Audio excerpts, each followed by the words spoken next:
Então, Potira, novamente te agradecendo você por ter se disposto, né, a vir aqui hoje e compartilhar um pouco da sua história.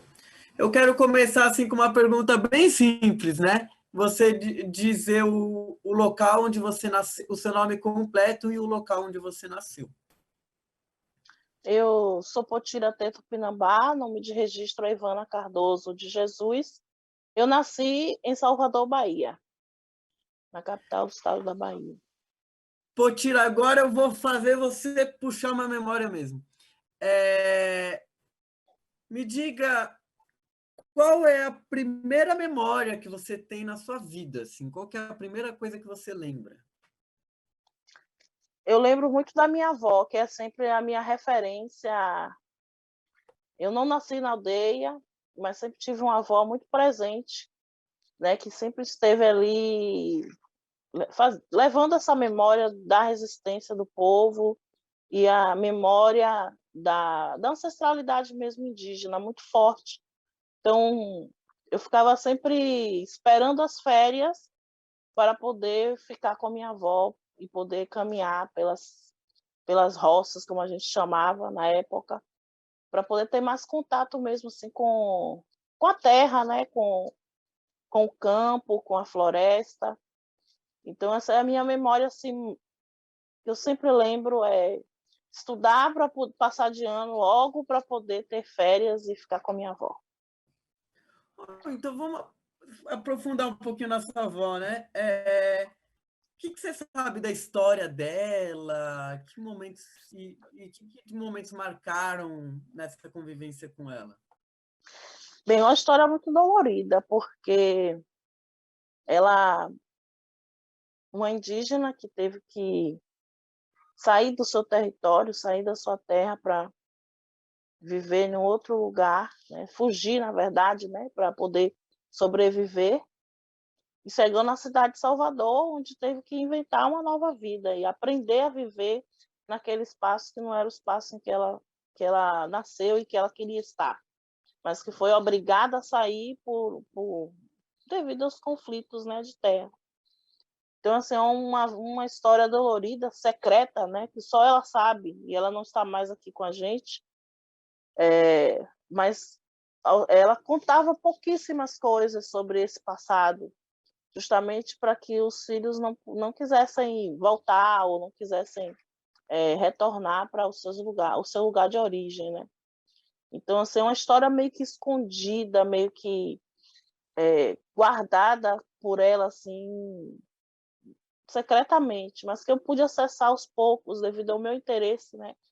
Em conhecer mais da minha cultura, em conhecer mais do meu povo, saber os porquês todos, mas, assim, muito escondido. Depois que eu estou aqui no povo Tupinambá, eu consegui entender mais sobre esse silêncio dela, porque muitos dos daqui do meu povo Tupinambá não gostam de falar dessa época. É um povo calado. Inclusive, a antropóloga que fez os estudos antropológicos, ela tem um livro editado que chama Terra Calada, devido a essa dificuldade que ela teve de tirar dos nossos anciões as coisas do passado, as nossas memórias passadas, devido a ser uma memória de muitas dores.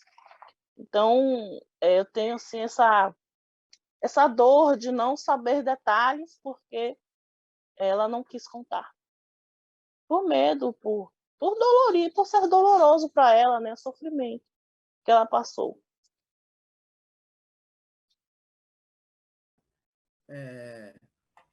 E aí, mas interessante isso que você falou, né? Agora, do seu contato com ela, assim, né? Do seu de criança, assim, o que mais te marcava, assim, quando você encontrava com ela, assim? Como é que eram os momentos que vocês tinham juntas?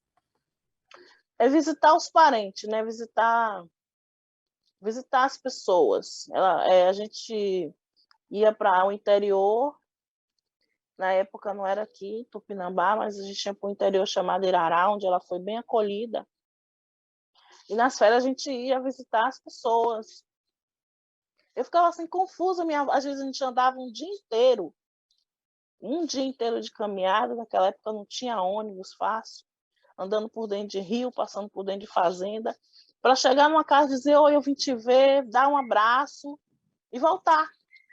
Assim, passava um dia inteiro andando e voltava, nem dormia, porque não tinha muito tempo para poder visitar as pessoas. Então, era mais ver a pessoa, saber se ela estava bem, né? Não existia celular, né? Nessas áreas não existia o celular ainda. Estou falando de 1980, de 85, 86, 1990. Então, não tinha telefone público nessas áreas, não tinha nem energia nessas áreas. Mas ela ia lá visitar essas pessoas, saber se estava bem, dizer que estava bem, depois a gente voltava caminhando. E assim, tinha sempre um lugar que a gente dormia, que daí todo dia a gente saía para uma área para poder fazer essas visitas. Então, assim, gostava muito, porque era um momento da gente estar ali em contato com a natureza, tomar banho de rio, de ver a mata. Passava por muito pasto também, mas tinha muita mata ainda. E poder ver as pessoas e ser acolhido também por aquelas pessoas.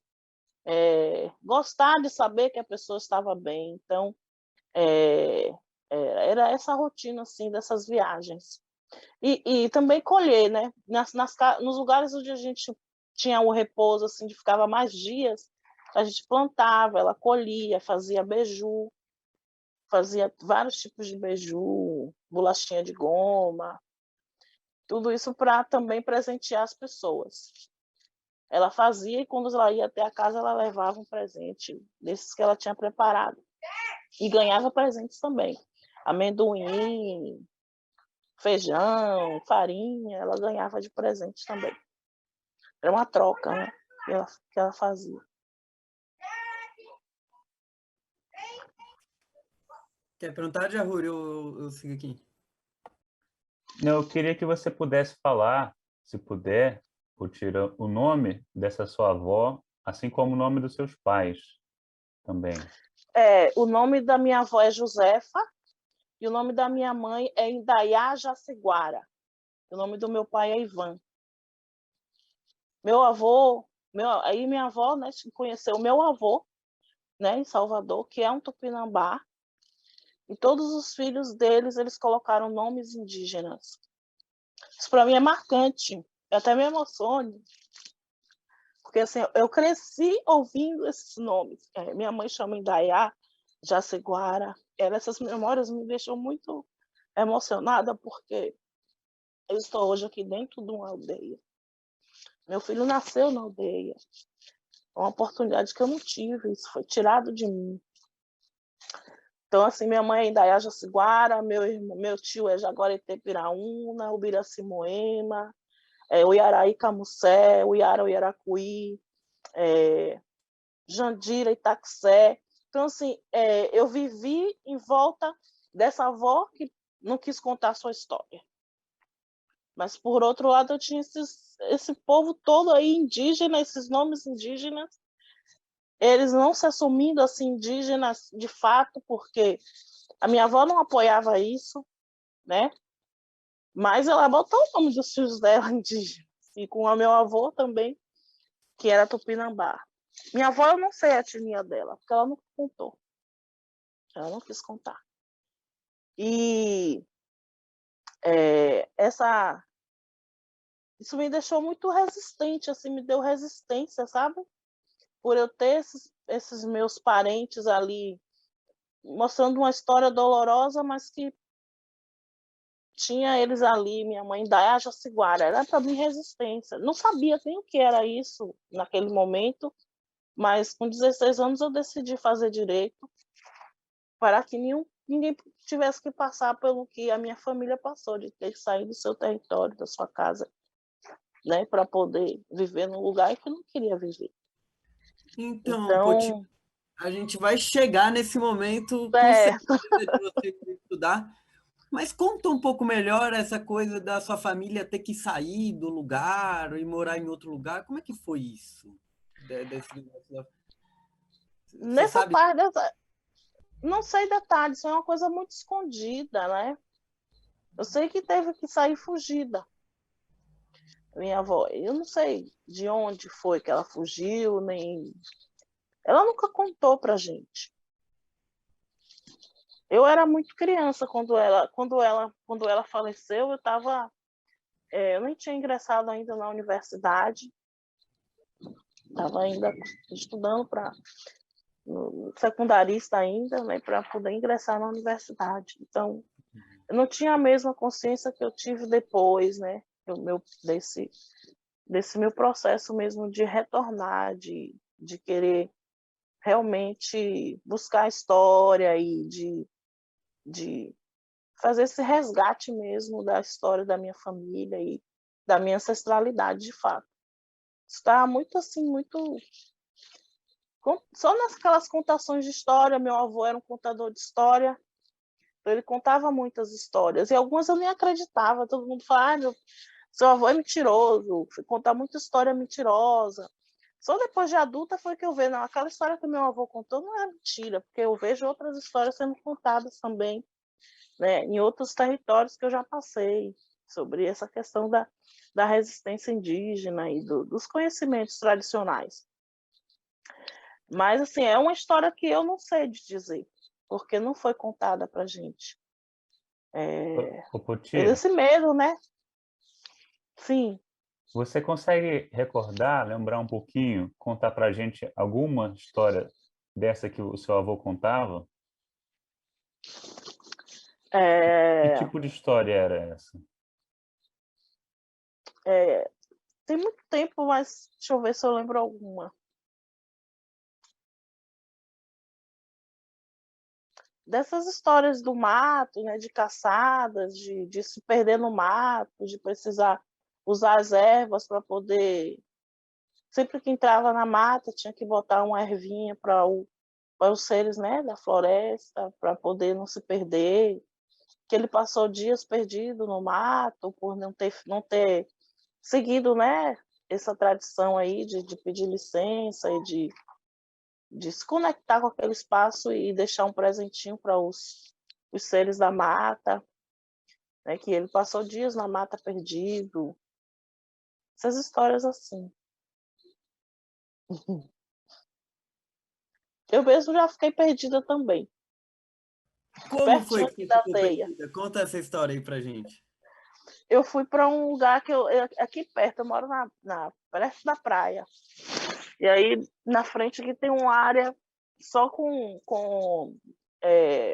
coqueiros e, e árvores da mata aqui, da Restinga. E aí eu fui, um lugar que eu sempre passava, e eu fui assim, sem prestar atenção no que estava fazendo, sem pedir licença, sem nada. E eu entrei nessa matinha e fiquei lá dando voltas e voltas e voltas. Eu passei umas 3 horas tentando sair desse lugar e não consegui. Quando já estava escurecendo, eu caí assim nas tiriricas e falei, ô, meus encantados, me ajuda, que eu não quero dormir aqui, não. Quando eu levantei, a estrada estava assim na minha frente, assim. Aí eu consegui sair, mas cheguei aqui toda arranhada, caindo dentro de um riachinho que tinha lá, tinha que subir e descer uma altura assim de uns 2 metros. Foi bem difícil, mas eu consegui, com a ajuda dos encantados, retornar para a aldeia. Eu queria aproveitar e te perguntar isso, Potira. O que é essa coisa assim dos encantados, né? Que eu reparo assim que os Tupinambás sempre falam muito dos encantados, né? Então, eu queria saber se você já teve alguma experiência dos encantados ou que o seu avô falava dos encantados.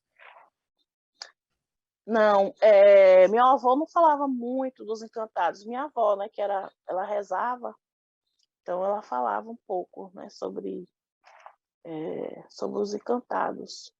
Mas os encantados para nós são nossos guias, nossos amigos, nossos parentes que não estão mais aqui, mas que estão aí nos orientando. Alguns parentes mais próximos, assim, de poucos anos, né, de encantamento, outros da época do descobrimento, que vem e dá lição para a gente, conversa, orienta, puxa a orelha, dá surra quando precisa. Eu acho que eu tomei uma surra Eu gosto muito de dizer que eu tomei uma surra quando eu fiquei perdida e cheguei aqui toda ferida de tiririca, que é um capim que tem vários espinhozinhos na ponta dele. Eu tomei uma surra porque eu fui para aquele lugar e não pedi licença, não. Eu sempre peço licença quando eu passo ali. E nesse dia eu estava tão distraída que eu passei sem me ligar que ali tem um dono, que ali tem alguém que zela por aquele lugar. E aí nossos encantados são esses seres que estão aí, nos ajudando, nos orientando, nos acolhendo na hora que precisa. É a nossa fortaleza, a nossa grande fortaleza. Né? Porque nesse instante a gente estava aqui se batendo e sem saber como eu estava me batendo aqui, sem saber como mexer aqui na tecnologia para poder tirar o fundo, mas vamos pegar o cachimbo. Falou em pegar o cachimbo, é como se o encantado viesse acolher você ali naquele momento. Porque quando a gente fuma, a gente não fuma para a gente fuma para o universo, né? Para fazer essa ligação, essa conexão. Quando a pessoa fuma um cigarro, ela fuma para dentro dela. Ela traga e entra para dentro. É para ela. Quando a gente fuma nosso cachimbo, a gente fuma para o universo. A gente fuma para se conectar com o sagrado. Nossa, muito forte esse pensamento, né? Mas voltando um pouquinho à sua infância lá em Salvador, né? Queria te perguntar se teve alguma memória, alguma história marcante desse seu momento em Salvador, assim, criança ainda. Meu pai é militar, então eu tive condições de estudar numa boa escola. E desde a escola, eu sempre já era chamada de Índia. Desde novinha, sempre tive esse apelido, Índia, Índia. Depois recebi esse nome de Potira, por uma professora. E desde então eu sempre fui tratada pelas outras pessoas, pelos colegas como indígena, como uma índia. Embora ali naquele momento da escola eu ainda não tivesse a afirmação mesmo, sabia que era Tupinambá, mas falava ainda com medo, ainda, né? Para as pessoas, não, eu sou Tupinambá, meu avô é Tupinambá. A minha avó foi pega no mato, ele sabia a história da vida da avó dele, da mãe dele, inclusive a mãe dele que deixou os nomes para todos os netos. Então, esses nomes que meu avô colocou nos filhos foram heranças de uma avó, da mãe dele, né? E foi uma infância feliz, convivendo com os colegas e sempre tinha essa curiosidade, né? Você é índia? Eu falei, sou sim. Mas aí eu contava a história da minha avó, do meu avô, eu sempre tive que recontar essa história. Isso que eu estava contando aqui para vocês, eu sempre tive que contar para as pessoas. Né? Porque não basta só você dizer, eu sou indígena. Você tem que dizer de onde você é. As pessoas querem isso de você, né? Hoje a gente sabe da autoafirmação e tem várias coisas aí que os direitos internacionais garantem para o indígena, né? Ele pode se autodeclarar indígena, mas ele precisa ser reconhecido por uma comunidade. Mas eu, criança, não sabia dessas coisas e tinha que sempre contar a história, falar o nome dos meus tios e sempre fui respeitada ali naquele momento como indígena, desde nova. Quando o pessoal te chamava assim de Índia na escola e tal, no caso você via isso como assim um orgulho ou isso era meio como um bullying, provocação, né? Como é que você sentia isso? Não, era com orgulho, era com respeito. Nesse momento, com respeito. Na Uhum. universidade já foi diferente, me achavam louca, assim, porque eu fiz a universidade de Direito e todo mundo no salto, depois para chocar, eu ia sempre de chinela havaiana e para chocar mesmo, fazia para chocar. E aí chamada de meio louca aí pelos colegas. Mas durante a minha infância eu sempre fui reconhecida como indígena, desde pequena. Isso foi sempre presente na minha vida, sempre de forma respeitosa, não com bullying, não.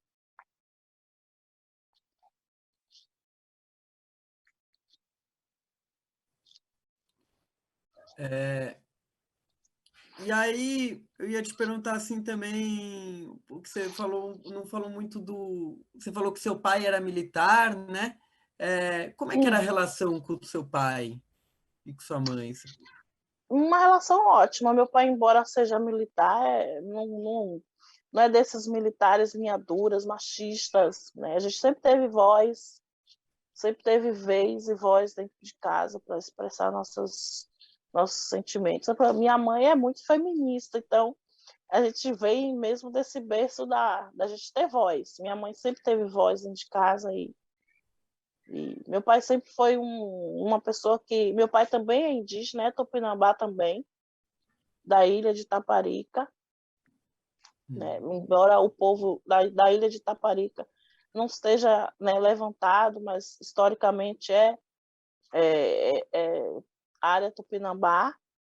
Meu avô pescador, sempre foi pescador, o pai do meu pai.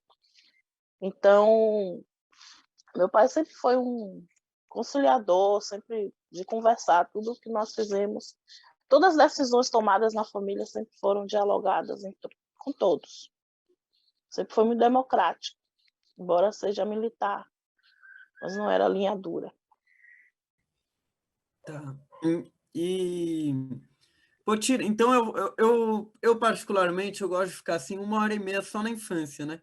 Mas como hoje a gente tem um tempo mais, eu já ia te perguntar assim, o que motivou você a querer estudar direito, né? Como foi que você falou assim, não, vou estudar direito?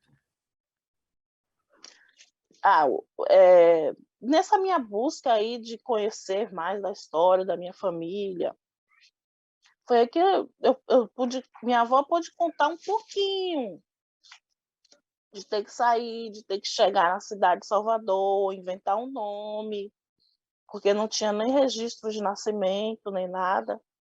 Chegou muito nova.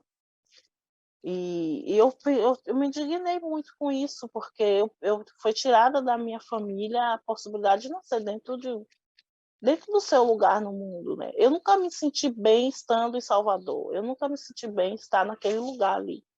Eu sempre me senti estranha naquele lugar. Então eu fui fazer direito pensando em ajudar os outros povos. Eu não pensava nem em me ajudar, nem nada. Eu não vislumbrava naquele momento retornar para o território, retornar para a terra, né? Para o meu lugar no mundo, né?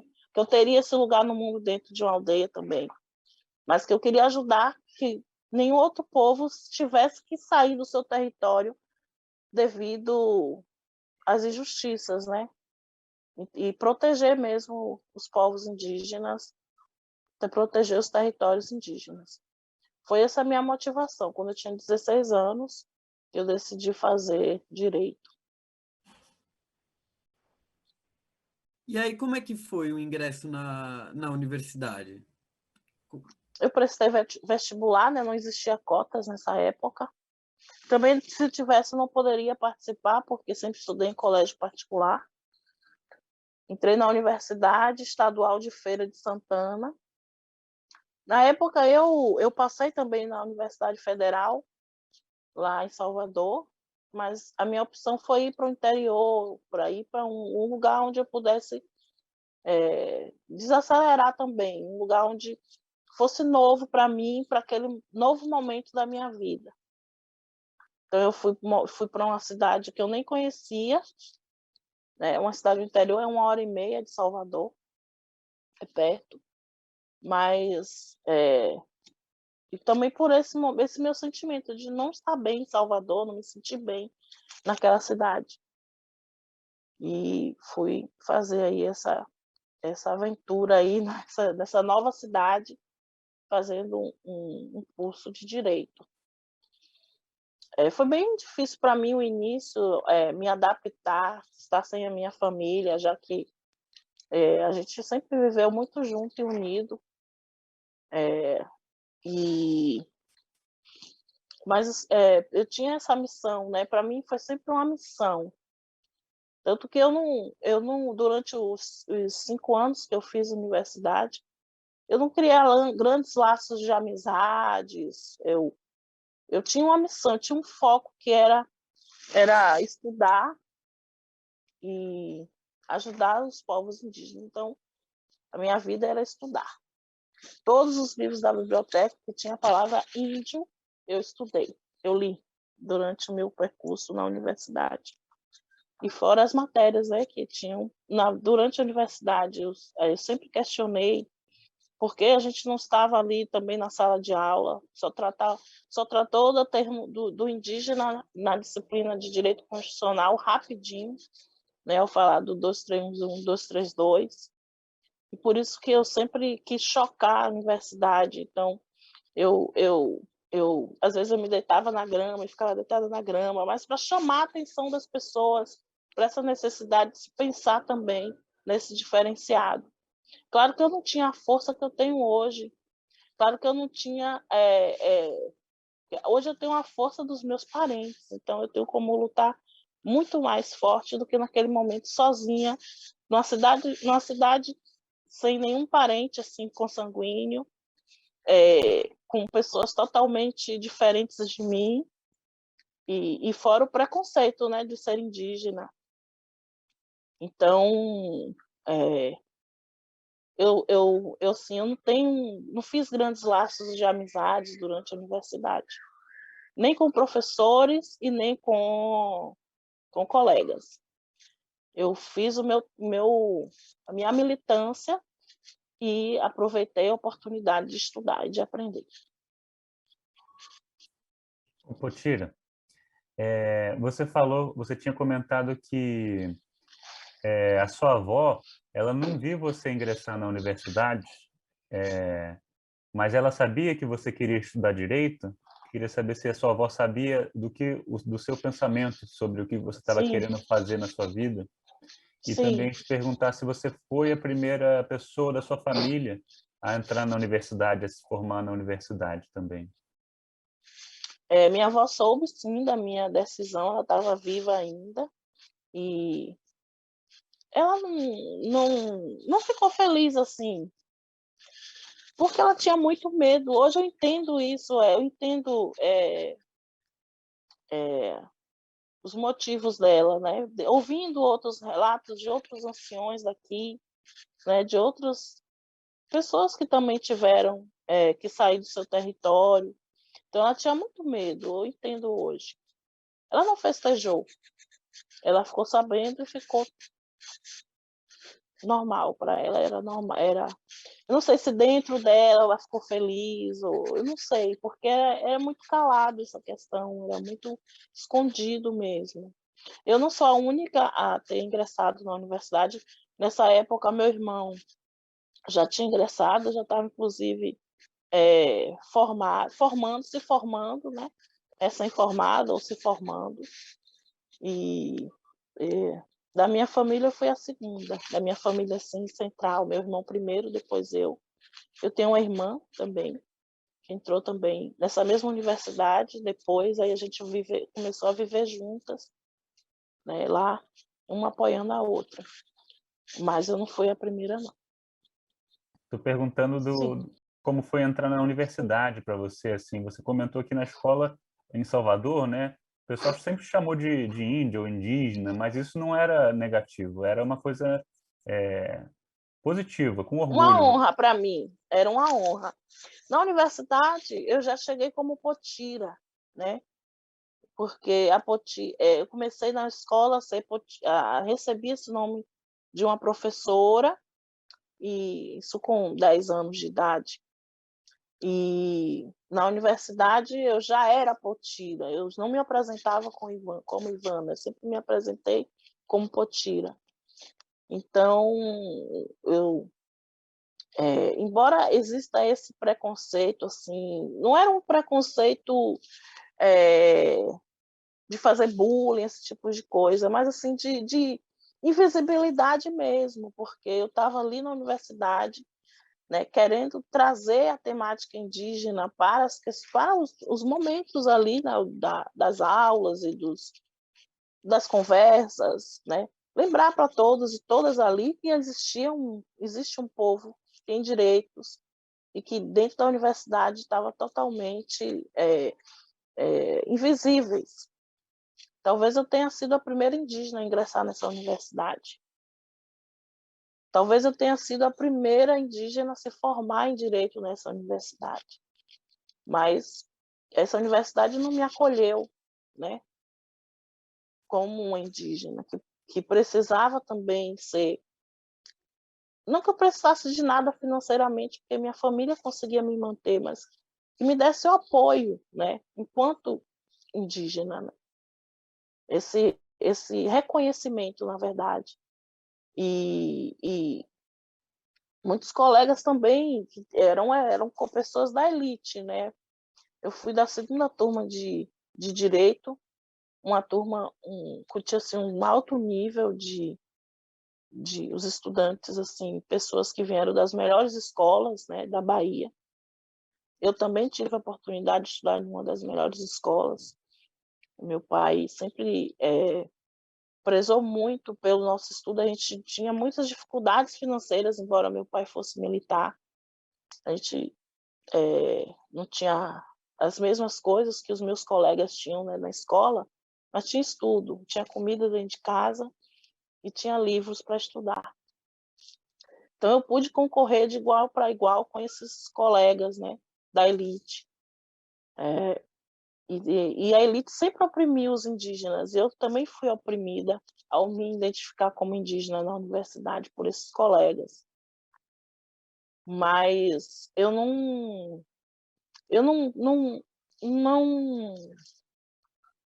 como vou dizer, eu não valorizei esse sentimento deles, sabe? Eu resolvi fazer a minha militância e ignorar também eles. E tentar fazer a minha parte ali de trazer a temática indígena para as salas de aula. Tinha um professor que é do movimento negro, ele foi até um dos meus primeiros orientadores.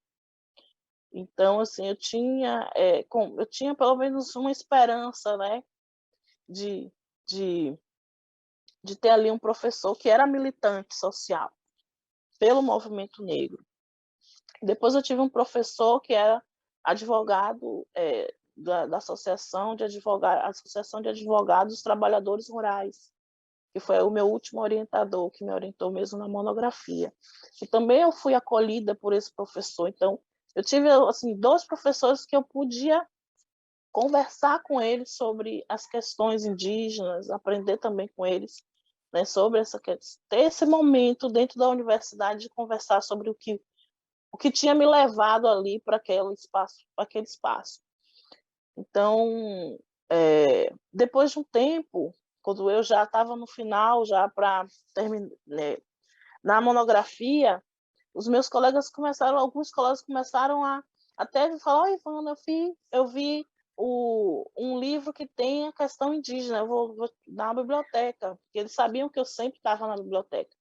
Eu ia para meu curso era à noite, eu quando saía de casa 1h, de 1 até 6h eu estava estudando na biblioteca sobre livros de antropologia, todos os livros que tinham a questão indígena eu li. Então eles já começaram também a saber esse meu interesse, começaram a me ajudar também a descobrir novos livros e novos...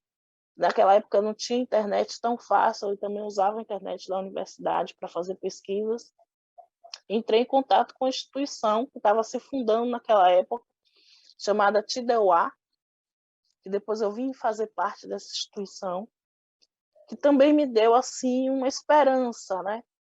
Eu entrei em contato também com a Joênia Wapichana, com o CIMI, com vários órgãos, né, organismos assim que trabalhavam com os indígenas, para começar a oferecer a minha ajuda, o meu serviço ali de um estudante que queria estar defendendo os povos indígenas.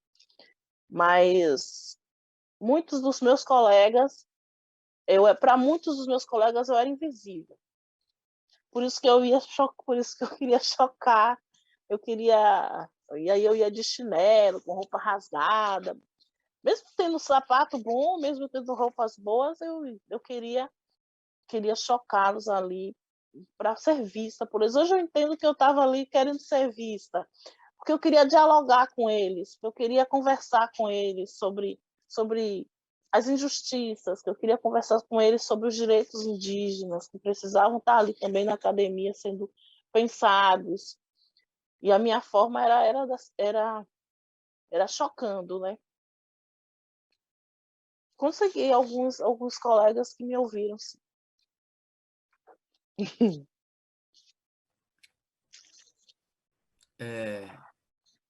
Tira, muito interessante essa sua experiência na universidade.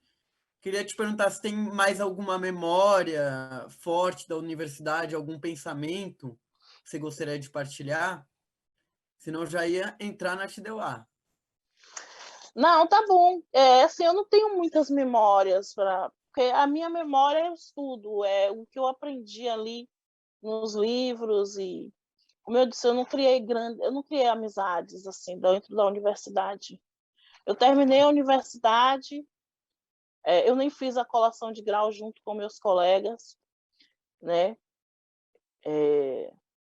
Porque eu não tive afetividade nenhuma com eles, amorosidade, nem afetividade nenhuma.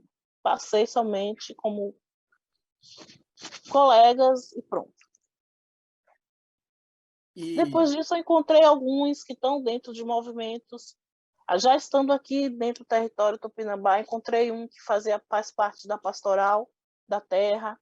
Encontrei uma outra que faz parte de movimento negro, são hoje militantes.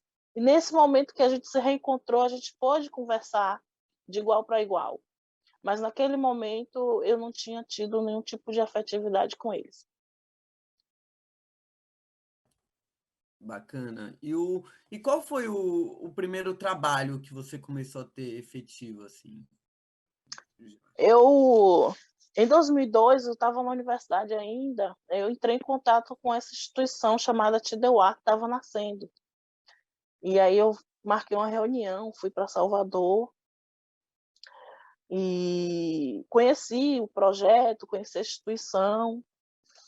Só que era em Salvador, e para mim era muito difícil estar sempre em Salvador, né? Pela questão monetária mesmo, de não ter dinheiro para ficar pagando passagem. Já que eu pagava aluguel, pagava tudo com a ajuda do meu pai, eu não queria mais colocar essas despesas a mais, né? Porque era caro estar em Feira de Santana, e era nesse momento eu e minha irmã. Aí quando eu fiquei pensando, quando eu me formar, eu vou entrar em contato novamente com aquela instituição.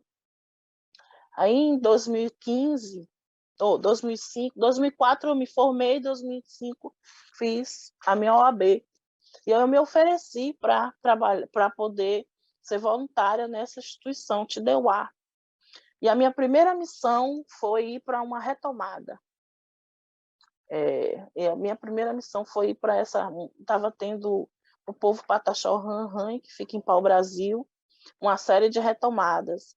Nessa época existia um projeto chamado Índios Online, que é uma mídia livre indígena.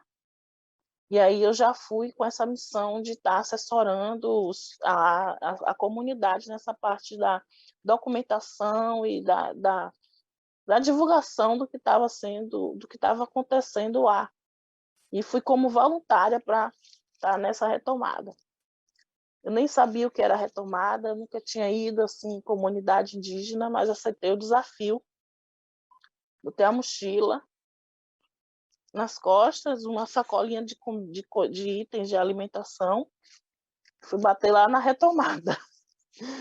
E foi assim, para mim foi assim, decisivo, porque eu vi que era aquilo que eu queria fazer mesmo. Nós estávamos numa retomada, com conflito assim, diário, de pistolagem, muitos tiros, tiroteio mesmo. Aí, chegando lá, encontrei com esse Sebastião, que é o presidente da instituição. Naquela época ele era presidente, hoje ele está ainda presidente. E aí a gente começou a fazer o trabalho de divulgação. tinha que sair escondido, andar pelo mato para poder levar a informação até onde tinha internet. Teve um momento que a gente não conseguia sair mais por causa dos pistoleiros, que a gente só conseguiu sair com a reportagem que foi lá fazer uma matéria. Mas aquilo ali foi para mim decisivo, dizer isso que eu quero ajudar o meu povo.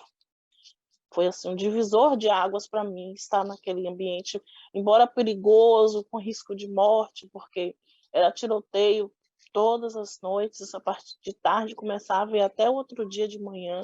A gente ficar cercado por pistoleiro, todas as mulheres tinham que ficar abaixadas dentro do quarto, mulheres e crianças.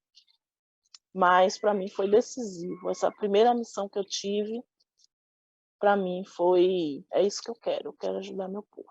Se eu puder, com o que eu tenho de conhecimento, ajudar, eu quero ajudar. Daí para lá, aí depois, em 2005, né, eu fiz alguns outros trabalhos de forma voluntária, nessa instituição. Em 2006, eu fui convidada para ser diretora executiva da TDUA, que eu fiquei assim, tá. Rapidinho. Conta um pouquinho mais da retomada. Como foi chegar numa retomada? Como descreve assim? O que é? Eu particularmente sei, né? Mas se você puder falar o que é uma retomada e qual foi o seu papel nisso? Então,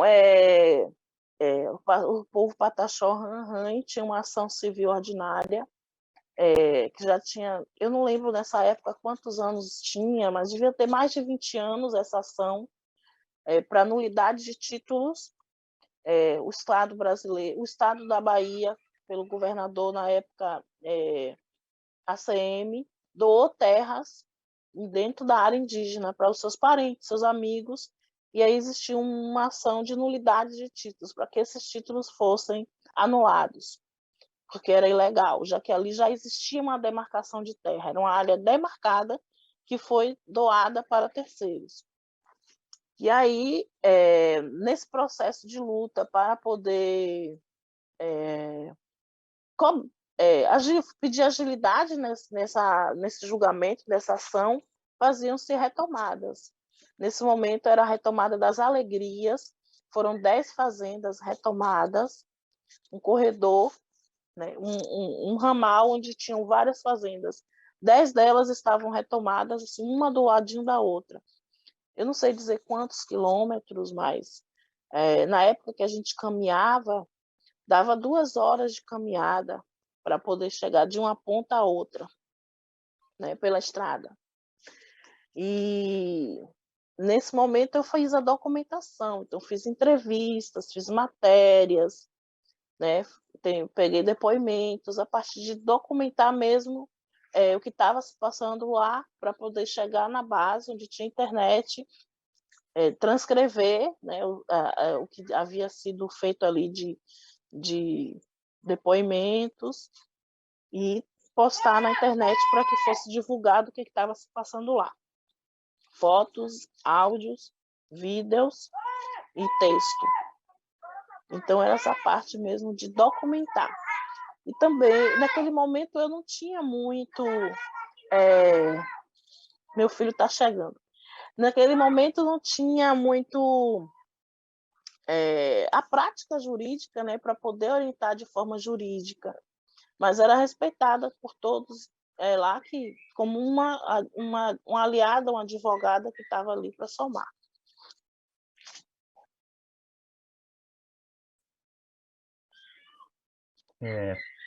Potira, eu fiquei curioso assim, nesse momento, né, no final dos anos 90, anos 2000, você comentou um pouco já do CIMI, da Pastoral da Terra, né, dessa organização TDUA.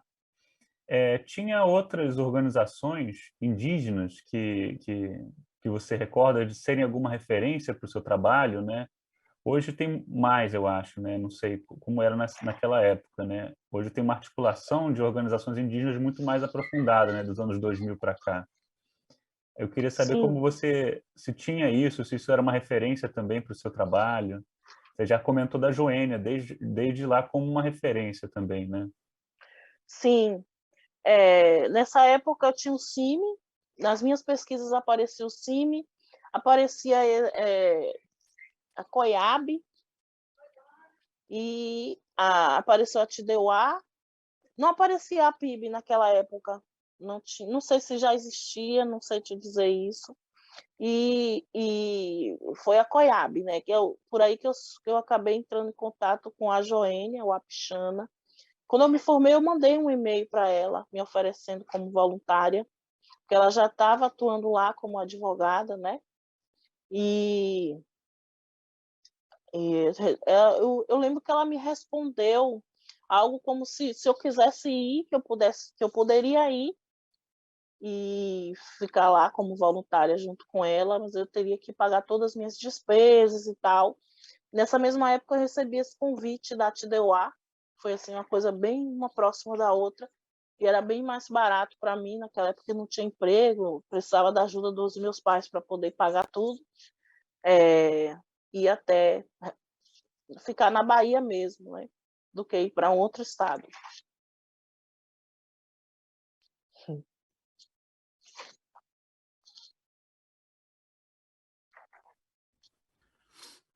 Então, aí você assumiu como diretora executiva da TDUA, né? Sim, E aí como foi isso? 2006. Nesse momento, eu ainda estava voluntária. Nós tínhamos um projeto de ponto de cultura chamado também Índios Online, e comecei a receber uma bolsa auxílio, né, pelo trabalho voluntário. E comecei a assumir funções, fui assumindo responsabilidades dentro dessa instituição, tanto de prestações de contas, quanto na execução mesmo de atendimento online aos indígenas. Porque nós tínhamos atendimento, temos um bate-papo nessa época, em que muitas pessoas entravam nesse site dos Índios Online para tirar dúvidas, recebíamos muitos estudantes, e também existia esse intercâmbio cultural entre os vários povos que participavam naquela época, que eram 5, não eram 7, 7 povos do Nordeste. Então eu ficava nesse suporte aí, né, em 2006, esse suporte online. E também ia até algumas comunidades para estar em loco mesmo fazendo oficinas de uso dos computadores e também de a escrita das matérias para serem publicadas no site. Já em 2007, a gente iniciou um novo projeto chamado Arco Digital. No Arco Digital, eu teria uma participação mais jurídica, além de fazer a prestação de contas, a gestão mesmo financeira, eu também dava oficinas de direitos para indígenas. Então, o Arco Digital foi um curso online para 100 indígenas que tivessem acesso à internet. Então, dentro do Orkut, a gente buscou, né, eu que fiz esse trabalho de busca ativa dos indígenas que estavam online, que tinham condições de participar do curso. Então, nessa busca, a gente conseguiu achar uns 80 indígenas que tinham acesso diário à internet. Isso em 2007. Né? E aí começamos esse curso, esse arco digital, que tinha cursos de direito, produção de projetos, sustentabilidade, saúde. A gente iniciou com a plataforma Moodle, depois nós mudamos, a gente percebeu em que era muito horizontal, né? muito quadrado para o que a gente queria. Depois a gente criou uma comunidade colaborativa de aprendizado dentro da nossa própria página virtual lá do Índios Online. E tivemos essas formações. E a proposta era sair projetos ou iniciativas mesmo de transformação social dentro das comunidades. A gente trabalhou questões do lixo, questões de direito, questões ambientais, e foi muito rico mesmo esse um ano aí de atividades com o Arco Digital. Potira, qual foi o momento que você, de fato, mudou para os Tupinambá, né? Sim, em 2007 também. eu vim para aqui fazer um livro porque uma das nossas tecnologias sociais é a produção de livros, a coleção de livros Índios na Visão dos Índios, que é um livro todo ele escrito pelos indígenas, fotos tiradas pelos indígenas, e com essa proposta mesmo do próprio índio contar a sua história, né? Não precisa que um antropólogo ou que um historiador vá até uma comunidade para contar a história, mas nós somos os nossos próprios historiadores, os nossos próprios antropólogos, nós sabemos contar a nossa história. Então, eu vim aqui fazer um livro e já sabia que eu era tupinambá, né? E fui bem acolhida aqui por essa comunidade. Então, até os outros povos me sentiam até ciúme, porque eu andei em tantos povos, em tantas comunidades, fiquei até morando em algumas para fazer um trabalho específico, 7 meses em uma, 3 meses em outra, para estar executando um projeto, mas aqui foi o lugar que eu escolhi devido a ser a minha etnia, né? Eu não sou tupinambá de Olivença, mas eu sou tupinambá. Eu fui muito bem acolhida aqui por esse povo e estou aqui hoje. Eles nem gostam quando eu falo que eu não sou tupinambá de Olivença, mas eu tenho um reconhecimento da história da minha família e eu sempre vou afirmar isso, né? Que eu não sou tupinambá de Olivença, sou tupinambá. E sempre digo que eu estou aqui até a demarcação do território. Quando demarcar, eu vou lá para o meu povo, para a ilha de Taparica, e tentar a resistência lá junto com os meus. Assim que demarcar esse território. Resolvido. Eu pedi para ele almoçar na casa de outra pessoa. Olha Estamos só. na aldeia, aqui ninguém passa fome. Sempre tem várias casas para comer. Eu queria perguntar, então, já que a gente pode prosseguir mais um pouquinho, que você comentou essas iniciativas, né, do Índios Online, do Arco Digital em 2006, 2007, falou até do Orkut, assim, e, na verdade, eu queria perguntar para você como era naquela época, né, explorar esse negócio que era uma novidade, que era a internet, através da identidade indígena, que é uma coisa que cresceu muito desde então, né? Hoje tem muitas mídias indígenas, né? Mas naquela época era muito diferente, era muito inicial. E aí queria perguntar como era isso, né, para você que estava vindo da área de militância do direito e ver esse território digital, né, as possibilidades disso. Se esse ponto de cultura ele instalava internet nas aldeias, né? Perguntar como era esse momento assim. Então, esse ponto de cultura atuava em 7 comunidades indígenas, Bahia, Alagoas, Pernambuco, era Bahia, Alagoas e Pernambuco, e a gente instalava assim internet via satélite nas comunidades atendidas. E com computadores também, fazia um pequeno infocentro dentro das áreas indígenas. Engraçado é que muitas dessas cidades, dessas comunidades, tinham internet dentro da aldeia, mas não tinha nem na cidade. A cidade que essa comunidade ficava não tinha internet, mas dentro da aldeia tinha, e os indígenas estavam ali se apropriando das tecnologias digitais em prol da sua luta, né? Como a gente sempre falava, era o mundo se abrindo, né, para a comunidade. E os índios online davam uma proposta para isso, que ia chegar, e sabia que ia chegar nas comunidades, mas que fosse utilizada de forma a trazer benefícios, né, para a comunidade. O Pataxó mesmo teve uma vida salva através da internet.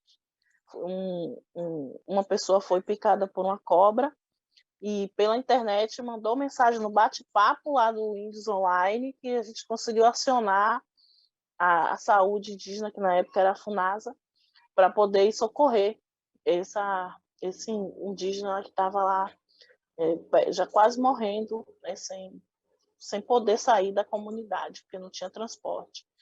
E várias outras situações em que a internet salvou vidas também. E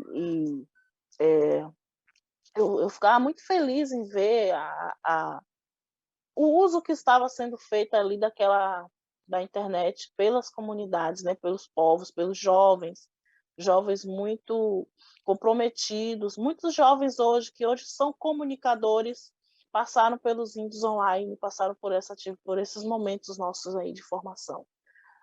Jaborandi foi né, um dos que começaram, né, aqui em Tupinambá com índios online. Teve muitas transformações de vida, né? Muitos, Anapuaca, Olinda, que é cineasta, Graça Guarani, ela também passou pelos índios online, Alex Pancararu, que é cineasta, também passou pelos muitos dos que estão hoje sendo comunicadores, iniciaram com índios online.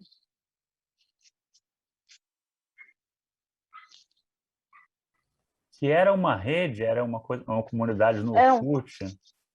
Nós tínhamos um portal, né, um portal onde todas as matérias eram publicadas. O Orkut foi apenas um espaço onde a gente conseguiu agregar mais indígenas, porque com o Arco Digital a gente abriu para indígenas do Brasil inteiro. Com o Windows Online era restrito àquelas comunidades onde a gente conseguiu colocar uma conexão, né? Que era muito difícil botar um satélite dentro de uma comunidade indígena. Primeiro tinha a questão da energia, tinha que ter um local onde pudesse agregar aqueles computadores, levar esses computadores até a aldeia também era bem complicado, mas o Orkut foi... A gente nunca chegou a criar uma comunidade no Orkut, não, porque nós tínhamos a nossa página, né? A gente pensou em agregar algumas ferramentas do Orkut dentro da nossa página, mas... e a gente fez isso, né, com a nossa comunidade colaborativa de aprendizagem. Mas nós tínhamos o nosso próprio espaço, onde tinha um bate-papo, onde tinha um lugar para postar matérias. Era o nosso ambiente, onde a gente se encontrava. Só para fechar esse assunto assim, mas o Índios Online é uma iniciativa autônoma de várias pessoas indígenas explorando a internet e, ao mesmo tempo, o Ponto de Cultura era um investimento do governo federal para instalar internet Sim, nas aldeias naquele momento, né? sim, um ponto de cultura com financiamento para comprar os equipamentos e a internet via GESAC, que era um programa do Estado também, do governo federal. O GESAC, ele a princípio nasceu para colocar internets nos quartéis do Exército, né, em locais assim, de difícil acesso, mas fez toda essa parceria, né, com o Ministério das Comunicações, os pontos de cultura da época do cultura... Eu até esqueci, meu Deus, tem tanto tempo, mas o Cultura Viva fez essa parceria, né, com o GESAC para que pudesse estar colocando também dentro de áreas indígenas.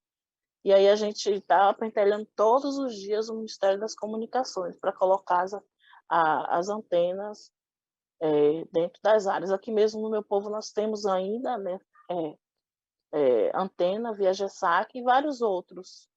A gente conseguiu colocar bastante, mesmo depois que o projeto Índios Online, porque ele nasceu como um projeto, tem até isso aí, faz parte também da minha história. Nasceu como um projeto, mas como todas as outras redes que foram idealizadas por essa instituição chamada TIDEUA, a proposta é que elas, com o passar do tempo, deixassem de ser da gestão da rede da TIDEUA e passassem a ser geridas pelos próprios indígenas. E a rede Índios Online, ela depois passou a ser gerida só por indígenas, em 2019. 2008, 2009. Ai, gente, há muitos anos. Viu? Em 2009, a gente fez uma gestão compartilhada, eu fiz parte dessa gestão também. E a rede passou a ter a gente conseguiu um prêmio, e nesse prêmio a gente expandiu a rede para o Brasil inteiro. Então, nós tivemos indígenas de todas as partes do Brasil fazendo parte sendo comunicadores através da nossa rede, e a gente também ia até as comunidades para fazer oficinas de vídeo, de fotografia, direitos humanos, para essa comunidade, né, para os indígenas. Em 2009 a gente passou, foi um ano que eu viajei muito para as aldeias, fazendo oficinas. Nesse momento eu me desliguei da instituição de DEUA, não assim juridicamente, mas eu não trabalhei nos projetos que ela estava desenvolvendo na época, para estar somente com os índios online. Foi Jaborandi, Curupati, que é um outro indígena aqui da minha aldeia, Graça Guarani, que é cineasta, e Alex Pantararu, que também é cineasta. Nós fizemos aí essa gestão, botamos a mochila nas costas e saímos dando oficinas aí em várias comunidades.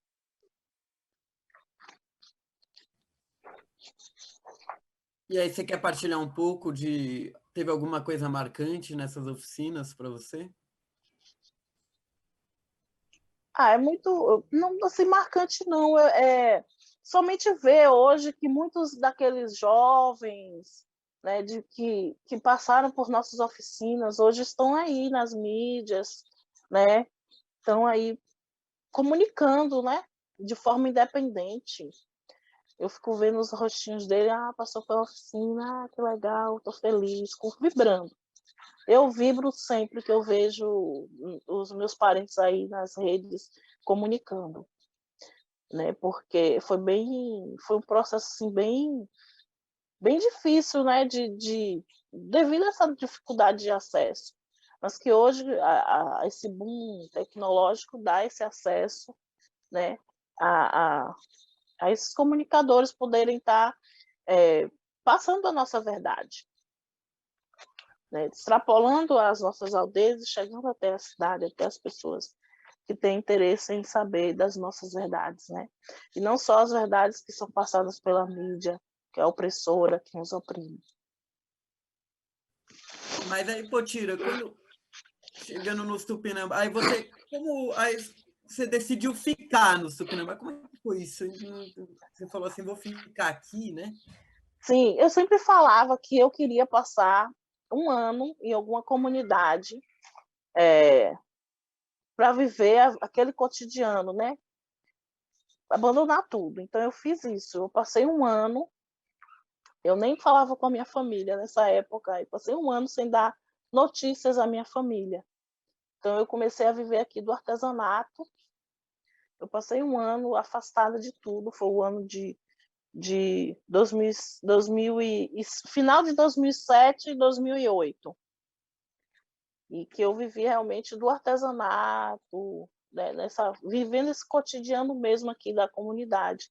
Construí minha casa de taipa, com a ajuda da própria comunidade.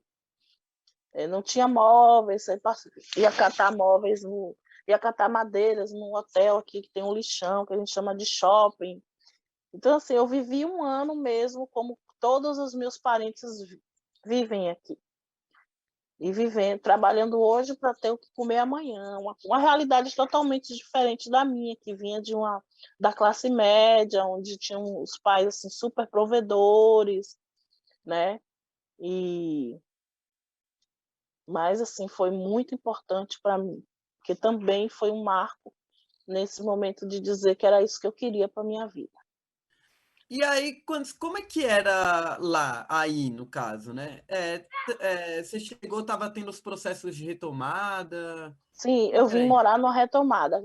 Essa retomada onde eu moro é a aldeia Itapuã, e ela tinha sido retomada em agosto, e eu cheguei em novembro. Então, era uma comunidade bem nova. Eu morei numa casinha de palha durante muito tempo, até conseguir construir uma casa de taipa. Então, assim, foram os momentos mais felizes da minha vida, em que eu pude ser livre, porque a gente vive estudando, vive se preocupando, vive pensando que tem CPF, que tem RG, que tem conta para pagar. E eu pude ser livre nesse momento aí que eu tive assim, um ano de experiência de viver com o mais simples possível, né? Fogão de lenha, casinha de taipa com um vão só coberto de palha, uma caminha de tarimba, foi um colchão doado, não tinha pratos, não tinha talher, mas era super feliz, porque eu podia participar de todos os movimentos, de todas as reuniões, de tudo que estava acontecendo, sem preocupar que eu tinha agendado qualquer coisa, que eu tinha uma prestação de contas para fazer, ou que eu tinha um pagamento para fazer. Então, assim, foi o momento mais feliz, assim, para mim. Tenho muita saudade daquela época em que eu tinha a minha casinha, meu coió, como a gente chama aqui. Então, eu pude realmente vivenciar, ir para a fonte com as mulheres, lavar roupa, né? Porque com a vida que a gente leva corrida, com tantos afazeres, a gente perde, eu mesmo perco, eu não participo mais dessas coisas dentro da aldeia, porque sempre tem uma reunião, sempre tem um documento para fazer, sempre tem, tá online, então a gente perde, né, essa liberdade, né, que os outros, que as minhas parentas aqui têm, de poder ir para uma fonte sem ter tempo, vai para a fonte, lavar roupa, tomar banho, brincar com os filhos, sem precisar voltar e ter, eu tô atrasada, não fiz nada, sabe? E essa época para mim foi de liberdade assim plena. Liberdade, só posso falar isso. Nossa, e que aí você chegou, né? Você foi morar numa retomada, né? Uma casa de Sim. palha. Mas as pessoas sofriam ataque assim de fazendeiro. Sim, era perigoso, sim, também, porque as casas eram todas de palha, a gente tinha que ter a vigilância noturna, porque poderiam botar fogo, né, nas palhas e aí ia pegar fogo em tudo. Então, assim, era total vigilância. E era muito gostoso, porque a gente sempre estava na beira da fogueira, conversando. Como eu tinha os livros, então eu levava os livros para a gente ler sobre outras culturas. A gente sempre fazia rodas assim de conversa à noite, até altas horas, até o momento em que os seguranças já ficavam sozinhos e a gente ia dormir. Porque a gente também ajudava aí nessa segurança, né? Ficando alertas, né? Dormindo acordado. Agora mesmo nesse momento aqui na minha aldeia nós estamos dormindo acordado, porque tá tendo também, vai estar tendo, tem uma área próxima aqui da minha aldeia que colocaram pistoleiros e hoje a gente está tendo também vigilância, lembrando aquele velho tempo que a gente tinha que dormir acordado, os homens fazem a segurança à noite, né? Estamos nesse mesmo momento, lembrando o início, né, da nossa comunidade aqui, devido a esse momento aí de conflito que nós estamos vivendo. E dentro disso, eu ia te perguntar assim, o que você viu de fato, né? Você experienciou de ameaças à comunidade, de ataques, perseguições. Bastante coisa. Nesse processo de luta aí, nesses anos que eu estou aqui, eu continuei fazendo esse papel de documentação. Então, quando a gente estava nos processos de retomada, eu era a única mulher que ia junto com os homens no momento que entrava nas fazendas, com esse papel mesmo de documentação, de filmar o que estava acontecendo, como prova, né, do que tinha ali de bens materiais naquele espaço físico e da integridade física das pessoas.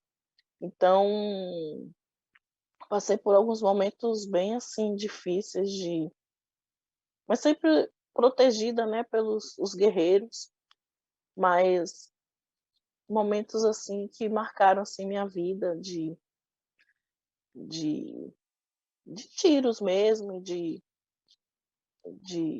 ter que se esconder no mato, correr, mas que faz parte da luta. Eu estava ali para tudo, né? Isso aí já foi em 2012. Eu já tinha retomado meus trabalhos com a instituição, mas eu sempre dava minhas fugidas para poder estar ajudando ao povo nesse processo aí da luta pela terra. Mas sempre pensando na documentação, né, da gente ter provas, né, de como era o nosso modo operante, né, da nossa forma de entrada nas áreas, também de respeito com aqueles caseiros que estavam ali, com os funcionários, né? Que a nossa briga não é com eles, é com o sistema, é com o fazendeiro que às vezes contrata o pistoleiro para matar a gente, não com aquele pequeno produtor que está ali. Então eu ficava nesse papel também de diálogo, né? De explicar os motivos, né? De sentar com essas pessoas e acolhê-las também e explicar o porquê da gente. Muitos deles apoiavam a gente, muitos deles até são indígenas que estavam ali naquela fazenda. Então, eu fazia esse papel também de dialogar. E no outro dia, aí chegavam as outras mulheres, as outras lideranças, a nossa cacique é uma mulher, aí chegava também as famílias que iriam ficar ali naquela área. O Diarra, queria perguntar um negócio, mas só aprofundando nisso, como é que era esse processo de documentação, né? Ia acontecer a retomada, e você ia documentar o que era isso, né? E como é que isso era recebido dentro da justiça mesmo, né? Era recebido ou era manipulado, né? Como é que era o trabalho que você fazia? Como é que ele resultava, assim? Então, eu filmava tudo, eu tinha uma câmera na época, uma filmadora, e eu filmava tudo, todo o processo da entrada, todos os bens que tinham na área, e também documentava no papel. Você, tá bom, vamos ver aqui nessa casa aqui o que é que tem. Televisão, sei lá, ferro de passar, tantos pratos, não sei o quê. Tá aqui tudo seu, a gente não quer nada seu. A gente quer a terra. Você vai tirar tudo isso aqui que você tem dentro da sua casa. É seu. Então, aí eu fazia esse tipo de trabalho, de filmar todo esse processo dos diálogos, das explicações, e a gente estava agindo ali naquela entrada, sem violência, né? Com respeito, né?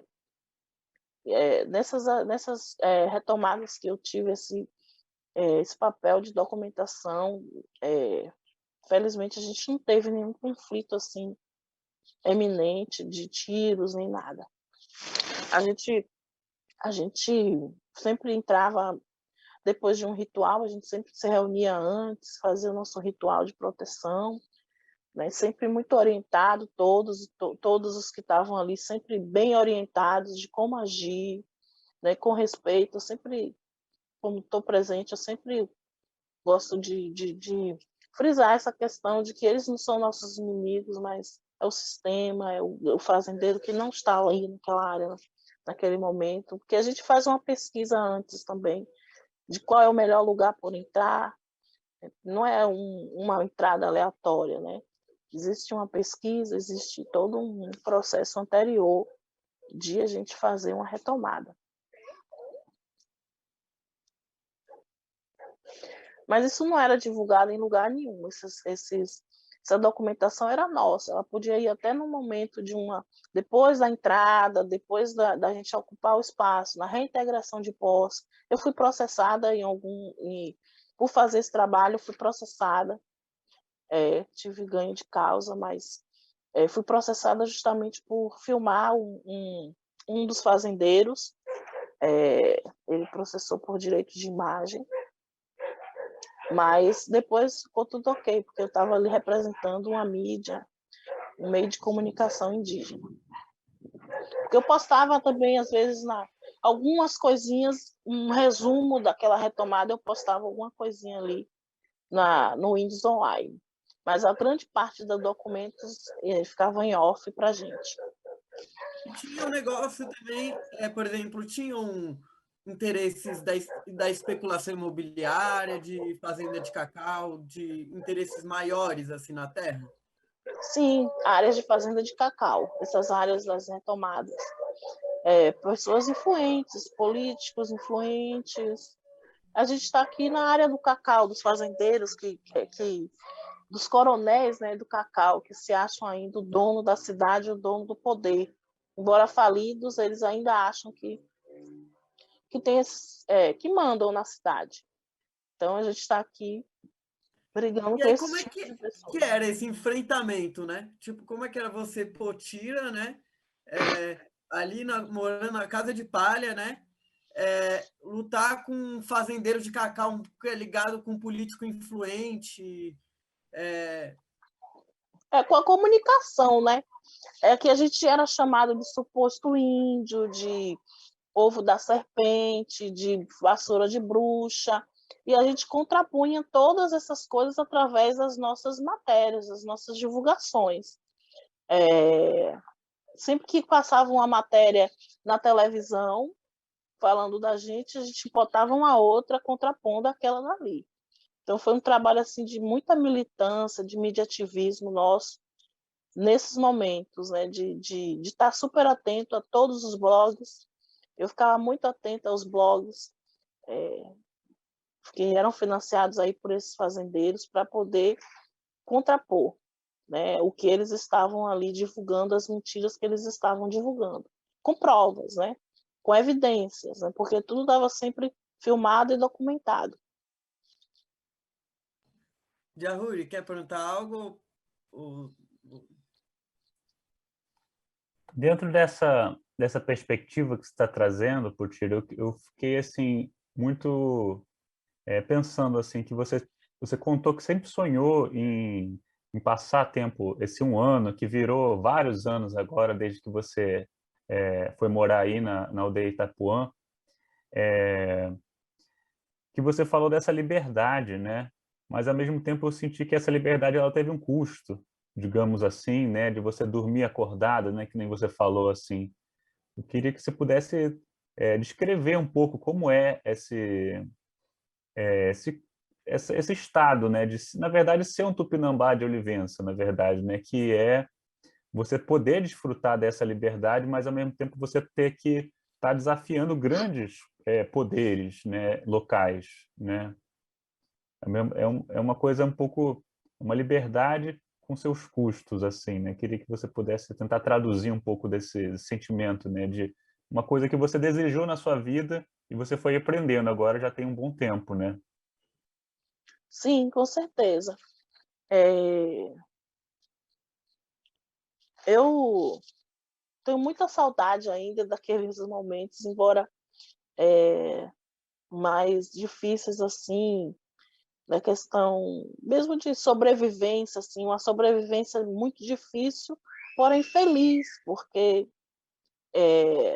eu aprendi muito nesse 1 ano que eu passei realmente longe de trabalhos assim formais, de obrigações, né? E embora tinham esses momentos assim de dormir acordada, mas assim, dormir acordada por todos, mas não estava eu sozinha dormindo acordada, tinha várias pessoas. Nós estávamos ali em comunhão, em união, né? Então, eu não estar sozinha nesse mundo, né? Para mim era assim, tipo isso.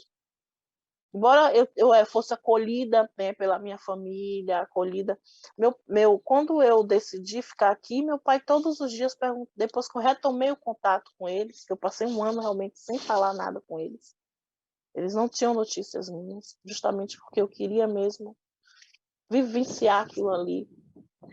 Depois que eu comecei a retomei o contato, meu pai perguntava todo dia, quando você vem para casa? Quando você vem para casa? Né? Você é uma advogada, você precisa trabalhar, você não quer trabalhar, né? Eu tive vários conflitos com meu pai sobre a minha decisão de ficar aqui. Mas, voltando, depois eu posso contar esses conflitos, dolorosos até. Mas era você estar junto com todos, né, e todas daqui. Então, assim, era uma coisa muito coletiva também. Eram aflições coletivas e alegrias coletivas também. Eu, quando estava lá pegando lenha na mata para poder cozinhar, eu não estava só, eu estava com outra parenta. Então, ali a gente estava conversando, eu estava aprendendo com ela. Eu lembro que quando eu cheguei, eu passei fome 2 dias, né? Porque eu fiquei nesse mesmo coió em que eu morei depois, mas eu não sabia acender um fogão de lenha, né? Eu tinha comida, mas depois não queria mais comer salgadinho nem biscoitinho, queria comer comida. Mas também não queria ir na casa de ninguém ficar pedindo, né? Quando eu decidi realmente ficar, esse meu aprendizado do ficar foi difícil para mim ir buscar água, pegar lenha, acender o fogão de lenha, não tinha energia, não tinha como guardar um alimento na geladeira, porque não tinha. Então, eu tive que aprender a conservar alimentos da forma salgando, ou se fosse carne fresca, eu tinha que cozinhar tudo e esquentando um pouquinho todo dia para não perder. Então, eu tive que reaprender uma coisa que eu sempre via embora eu visse a minha avó fazendo essas coisas, nessas caminhadas que eu fiz com ela, mas eu nunca tinha tido o protagonismo de fazer sozinha, só via. E esse momento, para mim, foi muita conexão com a minha avó também, porque eu relembrei as coisas que eu via ela fazendo. Mas as outras mulheres também me ajudaram aqui no momento de ir para a mata pegar lenha, de ir buscar água no rio, de ir lavar roupa no rio. Então, esse foi um momento assim de aprendizado para mim. Então, quando eu digo que eu queria me desligar de tudo, eu me desliguei de tudo mesmo. Eu me abri para esse aprendizado, eu me abri para essa nova forma de viver, né? Que era totalmente diversa da que eu vinha. Né? Tanto nessa parte aí da vida diária, quanto na parte de dormir acordado, porque podia botar fogo, porque podia botar o pistoleiro chegar. Então, foi grande aprendizado para mim, para valorizar também o que eu tive antes, o que eu tenho hoje, né? Todo esse processo aí da gente hoje estar aqui na minha aldeia com energia, com internet, tem Wi-Fi na minha aldeia hoje, né? Temos luz, tem uma vida boa dentro da minha comunidade. Esse é um processo de luta para que a gente conseguisse hoje chegar nessa aldeia que nós temos hoje, aqui, com água encanada em casa, Mas tudo isso feito trouxe por nós. alguma, além de trazer a parte boa, assim, teve alguma Sim, perda, por exemplo, desse contato com fogo, com o saber dos anciões, ou isso sim, acabou? nós sentimos isso muito forte quando a gente puxou um gato de energia, teve essa ideia de puxar um gato de energia para ter uma energia na cabana, que é o ponto central da nossa aldeia. Aí colocaram uma televisão dentro dessa cabana. Foi assim, acabou. Porque a gente se sentava todas as noites em roda, na fogueira, para ler. Eu li alguns livros da coleção, né, Índio na Visão dos Índios, e os nossos anciãos contavam as histórias. Então, isso era um momento muito rico. E com a energia, isso foi acabando. Hoje em dia não tem mais. Nós temos o fogo no nosso ritual todas as sextas. Mas tem muitos parentes aqui que não vêm para o ritual porque está assistindo televisão. Então, assim, a gente entende que a energia trouxe vários benefícios, porém ela também tirou muita coisa que a gente da nossa riqueza, né? Com certeza, a gente já fez essa avaliação aqui já. E Potira, voltando lá à questão da luta pela terra, né? Queria saber, por exemplo, como foi, se você estava envolvida, no caso, participou, presenciou a questão da prisão do cacique Babau, da Valdelice, como é que você vivenciou esses processos? Minha participação em Babau foi apenas militância mesmo virtual, porque nós estamos longe daqui da Serra do Padeiro. Então, eu faço parte do cascado da Cacique Maria Valdelice e eu nunca fiz separação com nenhum cacique aqui. Todos que precisam do meu apoio, da minha ajuda, seja na parte do etnojornalismo, seja na parte jurídica, eu sempre estive à disposição. Mas o Cacique Babau é bem mais distante, né? É uma organização mais fechada. Então, a minha ajuda foi mais virtual mesmo, de militância virtual. Já na Cacique Valdelice, eu estava em Salvador, quando ela foi presa. Assim que ela foi presa, eu recebi um telefonema, foi no dia 28, inclusive, eu não esqueço. E eu retornei no outro dia. No outro dia, quando eu retornei, fui até o presídio onde ela estava. para poder visitá-la, porque até aquele momento ninguém tinha conseguido ainda entrar lá para conversar com ela. Então, dei a carteirada lá na OAB e consegui entrar e conversar com ela para saber como ela estava. E a partir daí começou a buscar para que ela fizesse a prisão domiciliar. Não atuei assim ativamente como advogada nesse caso, mas na parte da militância mesmo, do mediativismo, né? Da pressão, né? Na questão dos direitos humanos, para que ela fizesse a prisão domiciliar, porque a família dela contratou um advogado para poder fazer isso. Então, eu não atuei como advogada, mas como etnojornalista, mediativista. Teve alguma outra perseguição ou marcante assim nesse período que você teve aí? Algum Sempre ataque? tem. Eu faço Sempre sempre tem. oitivas. Eu acompanho alguns caciques na parte das oitivas e sempre tem assim, tem delegados em que querem, né, super preconceituosos, que a gente precisa estar ali sempre colocando no lugar, né? Que é um cidadão, somos cidadãos e precisamos ser respeitados, né? E que ninguém é considerado culpado até que seja julgado, né? Então você não pode tratar um indígena que está sendo ouvido ali como já sendo julgado e condenado, né? Precisa ter esse respeito. Então, nós tivemos muitos momentos difíceis aqui. Depois que a gente fez esse processo de retomada aí, que eu participei dessas entradas, nós tivemos momentos de muitas mortes aqui dentro do território. Muitas mortes mesmo. Em 2014, né? Teve um ano que foram 26 indígenas assassinados. E a gente tem até medo de entrar no território e ser assassinado também. Eu tive a minha casa queimada.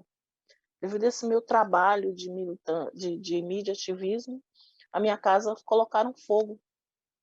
Porque eu sempre denunciei os juízes, denunciei os fazendeiros e coloco o nome deles lá.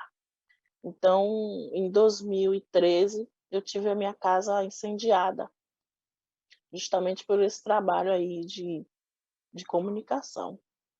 Para mim foi difícil perder tudo, mas também foi um momento assim, outro marco, né, de que temos que resistir e continuar falando. Não, se o objetivo deles era me calar, não conseguiram. Eu continuo falando, continuo dando nome aos bois, né?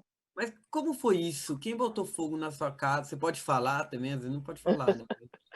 Eu não tenho provas, né, para falar que foi A, foi B, mas foi um momento assim de muitos conflitos aqui. Não foi só aqui na minha casa que colocaram fogo, mas lá nessa área de Buerarema tiveram várias casas de indígenas incendiados.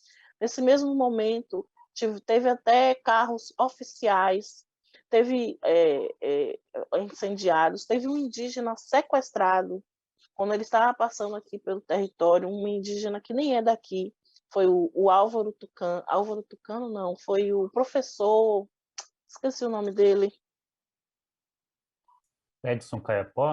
Edson Caiapó, foi sequestrado, né? E passou um dia sumido. Nessa mesma época foi a época que colocaram fogo aqui na minha casa. Então a gente não sabe quem foi.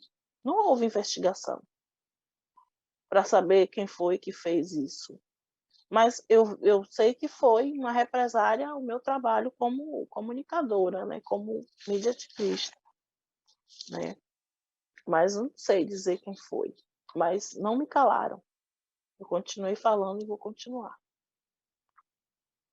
Mas aí você foi morar onde depois que queimaram a sua casa? Queimaram a minha casa, eu tinha uma casa fechada aqui, de uma parenta que estava viajando. Aí eu passei um tempo, quase um ano, lá na casa dela, até terminar de reformar a minha casa. Aí, quando reformou, eu retornei aqui para essa casa.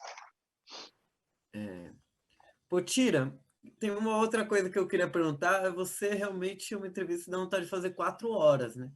Mas só para a gente passar por outros temas, queria te perguntar se você tem alguma memória das caminhadas do Tupinambá, né?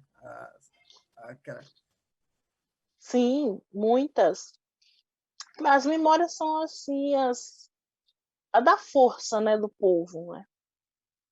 A união, porque a caminhar, para a gente, né, não sei se para todos os Tupinambá, mas digo aqueles que estão ali naquela frente ali buscando que a caminhada possa acontecer, o ano só termina depois que terminou a caminhada, né? O nosso ano não começa em janeiro, o nosso ano começa em setembro.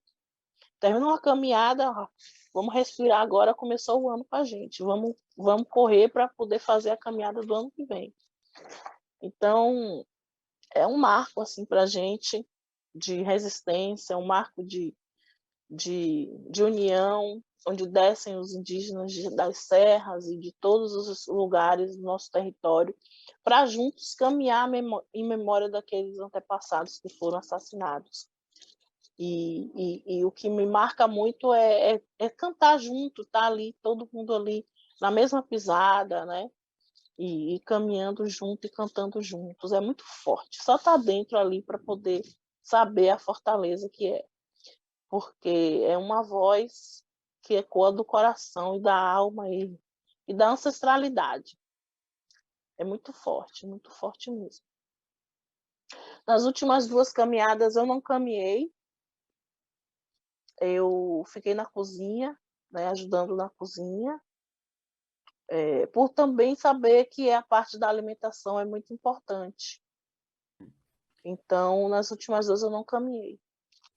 Então, como você falou, tem todo ano, né? Mas para a gente ter uma visão do que é uma caminhada, por exemplo, você poderia me descrever uma que foi forte para você, que foi marcante, que teve história? Como é que é a caminhada mesmo, o objetivo e como foi essa caminhada, assim, de algum dos anos? É, posso descrever a minha primeira caminhada. Eu não morava aqui ainda, foi no ano de 2006.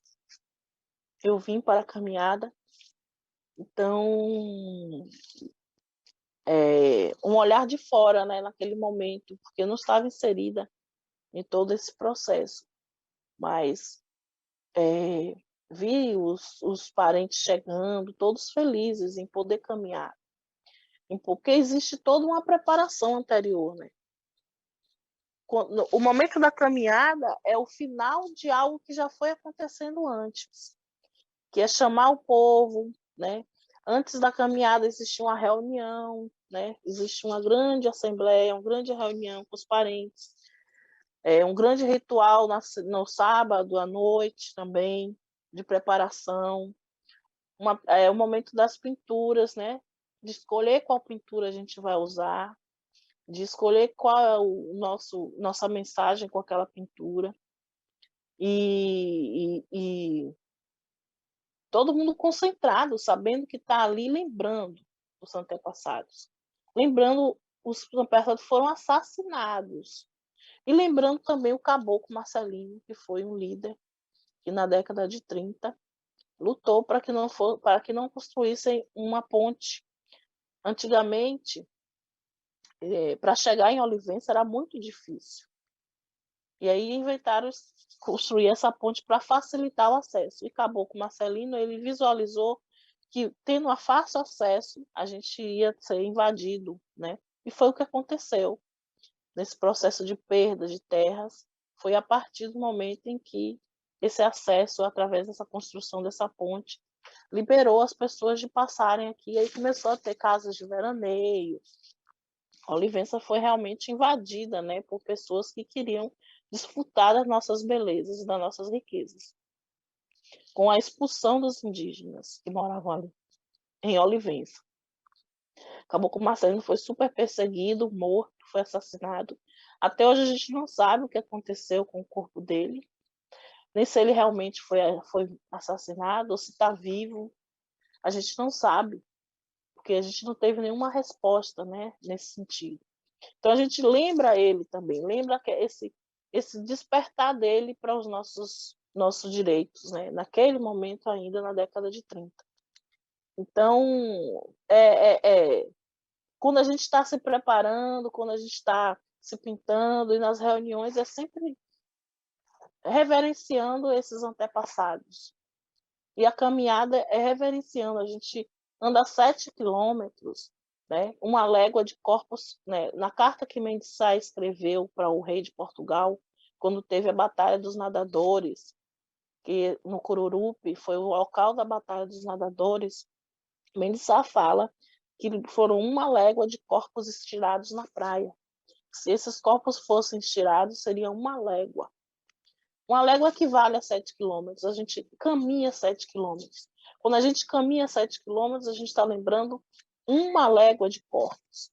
A gente lembra de que de Olivença até o Cururupi foram corpos de indígenas estirados na praia.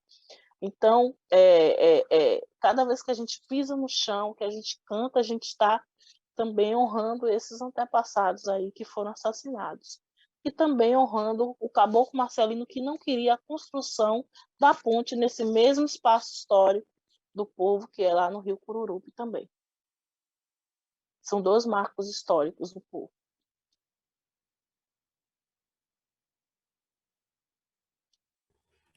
Jahuri, você quer perguntar um negócio, senão eu já vou para um outro assunto aqui. Potira, quando a gente começou, né, a entrevista, você estava com um fundo, né, de uma organização de mulheres. Queria te perguntar isso. Qual que é o seu envolvimento com as mulheres na sua comunidade? Como você começou a trabalhar junto com as mulheres aí? Então, nessa mesma instituição, né, TDUA, que eu entrei em 2006, né, como sócia, nós, em 2014, fizemos um projeto, né, para o Ministério das SPM, né, Secretaria de Políticas Públicas para as Mulheres, para trabalhar com mulheres, formação de mulheres. Já era uma coisa que tinha muito assim em mim. Nessa época eu estava na instituição fazendo uma gestão financeira muito focada mesmo mais só prestação de contas, contratos, né, projetos com o governo federal, grandes projetos que me levavam muito tempo, me demandavam muito tempo em frente à tela, pisava pouco no chão e mais na tela do computador e prestação de contas. Aí, em 2014, a gente fez esse projeto para trabalhar com mulheres, formação de 16 mulheres indígenas de 8 comunidades do Nordeste, da Alagoas, Pernambuco, Sergipe e Bahia, formação de 2 mulheres em cada uma dessas comunidades para serem agentes promotoras dos direitos das mulheres dentro das suas comunidades. Era um projeto de 1 ano. Então, em 2014, nós lançamos uma cartilha que era um livro da coleção Índio na Visão dos Índios, com textos de mulheres que superaram situações de violência, e também era uma cartilha. 2015, nós fizemos a Rádio Acuiã, que é uma rádio de mulheres, para mulheres, falando sobre diversos temas. E aí eu continuei nesse um pouquinho com mulheres e também na instituição, que me demandava assim muito tempo e eu não conseguia muito me dedicar às mulheres. Então, em 2019, eu tomei a decisão de sair da instituição. Eu pedi meu desligamento, né, da instituição para ficar exclusivamente com mulheres. Então, desde 2019, eu saí da TDUA e passei a ser uma das gestoras da rede, junto com outras mulheres. Então, naquela mesma proposta, né, dos projetos que a instituição TDUA lançou, de que depois de um certo tempo as redes elas iriam caminhar sozinhas, né? E aí eu saí e comigo levei a rede junto com outras mulheres, e hoje nós estamos aí tocando essa rede, que não é uma rede que tem CNPJ, mas é uma rede de atuação assim no enfrentamento à violência. Nós fazemos reuniões online. Nesse momento de pandemia, coincidiu esse momento de saída com a pandemia, né, que não nos permite mais ir até as comunidades, como era a nossa metodologia de ir até as comunidades, fazer rodas de conversa, usar o teatro do oprimido para poder trabalhar as questões dos direitos das mulheres. Então, com a pandemia, a gente não pôde mais ir até as comunidades. Então, a gente faz tudo online hoje em dia. Oficinas sobre direitos, campanhas sobre direitos das mulheres e fortalecimento das mulheres. E eu hoje atuo, eu me especializei, né, em direito das mulheres, em direito de gênero, e hoje eu faço o atendimento jurídico de mulheres que estão em situação de violência. É um trabalho pro bono, é um trabalho que não tem um salário. Em 2019, eu também me tornei professora aqui na minha aldeia.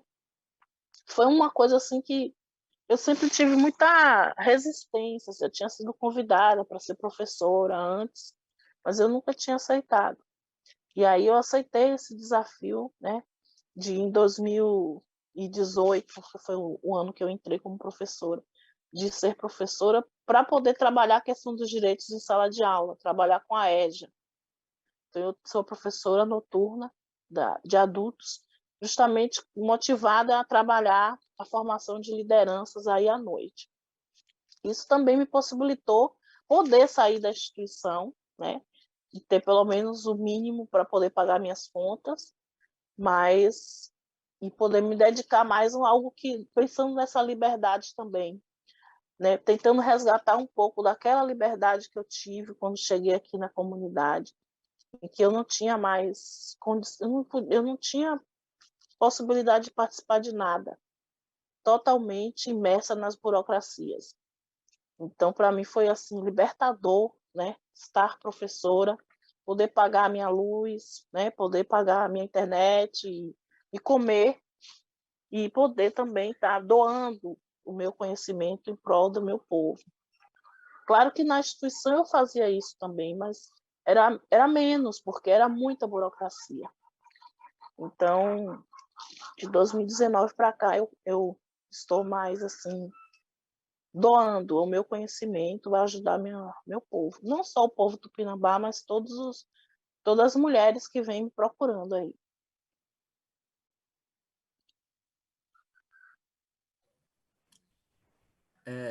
Potira, qual que é o grande desafio que você enfrentou, assim, em ser uma mulher advogada indígena?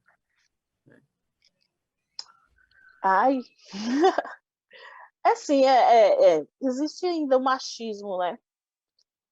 Hoje eu preciso, como eu lido com essas questões de direitos das mulheres, e de certa forma acabo empoderando muitas mulheres, né, a partir do momento em que eu acolho ela, em que eu oriento, em que eu acabo sendo visada, né, pelos homens machistas que não querem que as mulheres conheçam os seus direitos, nem conheçam é, que elas estão em uma situação de relacionamentos abusivos, que os homens são, que aquele relacionamento é com um homem narcisista.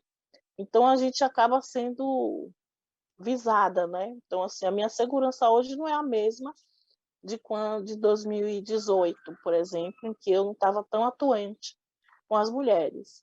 Então meu maior desafio hoje é não sofrer violência também, né? A partir do momento em que eu tenho ajudado outras mulheres a saírem da violência, eu me coloco também expostas a esses homens violentos, né? Então, assim, quando eu falo da liberdade, eu perco um pouco da minha... Embora eu tenha a liberdade hoje de estar junto com as minhas parentas e feliz de estar com elas, orientando, eu não tenho aquela liberdade de anos atrás de poder estar em todos os ambientes. Eu tenho que me preservar um pouco justamente por essa militância aí no direito das mulheres. Mas essa militância já levou você a sofrer uma situação de violência? Não, assim, só verbal, só ameaças mesmo, mas não nada de fato. Ainda não, mas espero que não aconteça. Mas se acontecer, eu vou buscar meus direitos também. Porque assim, e também a nossa rede, ela não, uma das nossas propostas é fortalecer as mulheres para que dentro das próprias comunidades tenham mecanismos de enfrentamento. Então, nós temos os nossos sistemas jurídicos próprios, né, dentro das nossas áreas. Então, para essas situações de violência, precisam também estar um conselho, cada comunidade vai dizer a forma, né, que vai trabalhar. Então, aqui na minha comunidade, de certa forma, eu acabo sendo protegida, né, porque temos uma cacique mulher, nós temos mulheres fortes também dentro da liderança, que criam esse apoio, né? E, e, e a gente tem lidado com a violência aqui dentro de uma forma mais comunitária mesmo. Então, isso tudo me deixa também dentro da minha comunidade mais protegida, né? Com a pandemia, eu não tenho saído muito, tenho ficado mais em trabalho online mesmo. Então, Portira, a gente já está realmente caminhando para o encerramento, né? Mas queria saber um pouco do agora, né? Dessa questão da PL 430, né? Como é que você vê isso, né? Essa situação, e como é que você e o povo aí se mobilizaram perante a isso também? Então, essa PL, que eu chamo PL da morte, é um grande retrocesso aos nossos direitos, né? É um momento assim muito difícil para todos nós indígenas desse país, né? Porque eu acho que com essa política que nós temos hoje, genocida, nossos direitos estão mais ameaçados. A gente sempre teve ameaçado, nunca foi fácil para a gente, né? Nossos direitos sempre foram negados, mesmo estando ali na Constituição, e agora mais do que nunca. Então, assim, essa PL é anticonstitucional, mas, embora seja anticonstitucional, embora seja... A gente tem uma Constituição que nos garante, embora temos direitos que nos garante, a gente está vivendo momentos tão terríveis no Brasil em que a gente, mesmo tendo tantas garantias, a gente não sabe como vai ser. A gente não sabe como é que essa que a Câmara dos Deputados vão aprovar ou não, se no Senado vai ser aprovado ou não, se vai ser sancionada, porque é muita injustiça que está tendo no Brasil com esse governo genocida, né? Algum tempo atrás a gente podia acreditar na justiça, acreditar na Constituição, mas nesse momento do Brasil a gente pode contar com a nossa força encantada. A gente pode contar com os nossos rituais. Eu sempre falo aqui com as lideranças, né? Que a gente tá difícil para a gente ganhar só com papel. Vamos balançar nosso maracá, vamos fumar nosso cachimbo, porque a gente precisa contar com o que está acima. Porque se for contar só com o que está no papel, se for contar só com o que está escrito, a gente não vai ganhar, não. Então, é o momento da gente também se reconectar, né, com a nossa ancestralidade, é o momento da gente se reconectar com os nossos antepassados, nossos encantados, para que eles possam estar agora sim, tomando também a rédea à frente ali da luta. Mas também a gente precisa também ir para a rua, buscar aliados. Nós aqui fizemos mobilizações tanto com a PL, nós tivemos uma comissão que foi a Brasília. Depois, no retorno, a gente fechou a BA 001 aqui, né? Das mobilizações que tiveram no Brasil inteiro. E no julgamento também da ação do recurso extraordinário, a gente fez também uma mobilização. Eu fiquei na parte também da documentação, né, de fazer a divulgação, postei vídeos e textos e fotos, né, nas minhas redes sociais. E é isso, a gente faz um pouquinho, é um trabalho de formiguinha, né? A pressão, assim, foi uma pressão assim muito de muitos outros povos fechando também as rodovias, aí teve essa mudança de pauta para que esse julgamento fosse realizado em agosto. Mas tudo uma forma estratégica, né, de negar nossos direitos, de cansar a gente, mas a gente sempre resistiu e vai continuar resistindo. E eu acho assim, se eu pudesse, se eu tivesse lá na, na cabeça dos que estão aí dentro da nossas grandes lideranças, eu acho que seria interessante fazer uma articulação mundial, já que a gente vai estar em agosto, no mês em que comemora os povos indígenas internacionalmente, fazer uma mobilização internacional de todos os povos do mundo inteiro se mobilizando em prol dos direitos dos indígenas brasileiros, né? Porque tá difícil sozinho aqui a gente lidar com toda essa injustiça que a gente tem vivido aqui no Brasil. Precisamos de apoiadores, que as nossas vozes consigam chegar aos 4 cantos do mundo.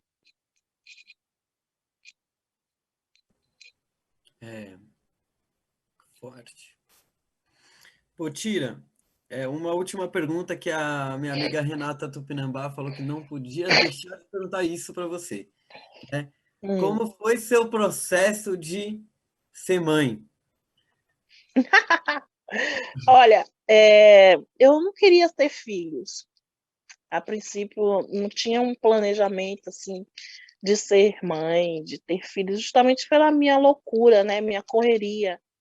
Eu sempre estava nas aldeias, sempre visitando, sempre viajando. Sempre dizia que eu tinha minha roupa eu tava mochila, deixava a mochila pronta, era pegando a mochila, saindo. Então, eu não tinha essa programação de ter filhos. E em 2015, em 2014, eu engravidei, uma surpresa.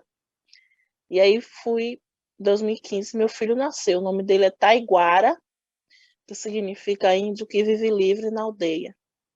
Foi muito simbólico para mim esse nome, porque eu não tive a oportunidade de nascer numa aldeia.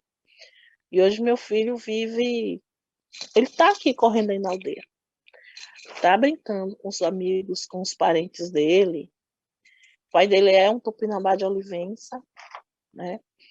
E eu estou aqui com vocês, despreocupada, porque sei que ele vai comer em alguma casa aí, porque aqui a gente está juntos, né? Estamos juntos, todo mundo está conectado por essa união, por essa amorosidade, por esse acolhimento. Então eu sinto assim felicidade de poder ter tido um filho e de ele poder ter nascido aqui dentro dessa aldeia e ele ser acolhido e amado por todos e ele poder estar aprendendo com o povo dele, né? Que ele é Tupinambá de Olivença. O que é ser Tupinambá de Olivença? Então, não foi planejado, foi uma surpresa, mas é um aprendizado diário também, né? De ser ativa e de ter tantas tarefas e tantas coisas, mas poder desacelerar também para poder estar com ele. É uma coisa que eu me cobro muito, porque se deixar eu faço 1000 coisas e 1000 cursos e 1000 lives e 1000 reuniões e militância, atendimento jurídico de mulheres e reuniões com psicólogas para poder atender essas mulheres e ele vai ficando um pouquinho de escanteio, né?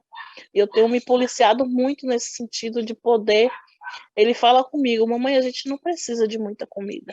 Porque falo com ele sempre, filho, eu estou trabalhando para comprar comida.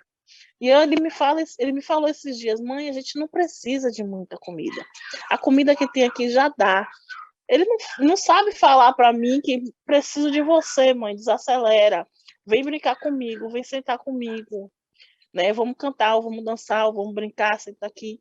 Ele não consegue dizer isso, mas em outras palavras, ele está me chamando a atenção de que eu preciso aí parar para poder cuidar dele, para estar com ele. Então, assim, é um aprendizado diário. Então, justamente para deixar você já aí ficar com ele um pouquinho, queria só saber se tem alguma coisa que você não contou durante a entrevista da sua trajetória de vida e que você acha interessante deixar no seu depoimento. Só deixar aqui que a questão do poder da informação, né? Que teve uma área que eu atuei, que atuo muito nessa parte da comunicação, na parte de fazer esse intercâmbio, em levar para as pessoas o conhecimento sobre nós, né? Sobre a nossa verdade, né? Porque existe a verdade que foi contada nos livros e que a gente precisa começar a desmentir essas inverdades, né, que foram escritas sobre a ótica do dominador, né, do colonizador. E minha felicidade, deixar clara a minha felicidade aí de ver nossos parentes aí se comunicando e abrindo esses espaços de diálogos, né, para que cada vez mais as pessoas possam conhecer a nossa realidade, porque nesses anos todos em que eu trabalho com a comunicação, tem uma coisa que o intercâmbio cultural, né? As pessoas têm um preconceito porque não conhecem as nossas dores, não conhecem a nossa realidade, nossos motivos. E a partir do momento que a gente consegue comunicar isso, a gente consegue aliados. Então, nessa perspectiva de buscar aliados, que a gente consiga cada vez mais se comunicar com as pessoas, para que elas nos entendam e nos respeitem com a nossa diversidade, mas sabendo que nós somos um, porque todos nós somos da humanidade. Estamos nesta humanidade, embora diferentes, com vontades diferentes, culturas diferentes, estamos todo mundo sendo humanos, convivendo nesse planeta e que a gente precisa viver de forma harmônica. E o diálogo acho que é a forma que a gente consegue isso aí. Botira, muito agradecido. Como é que foi para você contar um pouco da sua história hoje aqui para o museu? Eu gostei muito de relembrar desde a infância, momentos felizes, outros momentos não tão, mas e para mim assim uma surpresa, porque pude ver também que essa minha trajetória é muito rica, né, de encontro com a ancestralidade, de encontro com as minhas raízes e e de celebrar mesmo. Acho que para mim foi uma celebração essa conversa com vocês. Celebrar todo esse percurso aí que eu fiz, né, de ter uma meta na vida, criada aos 16 anos, e saber que hoje, que eu estou com 45 anos, que eu consegui realizar o que eu tinha me proposto para a minha vida.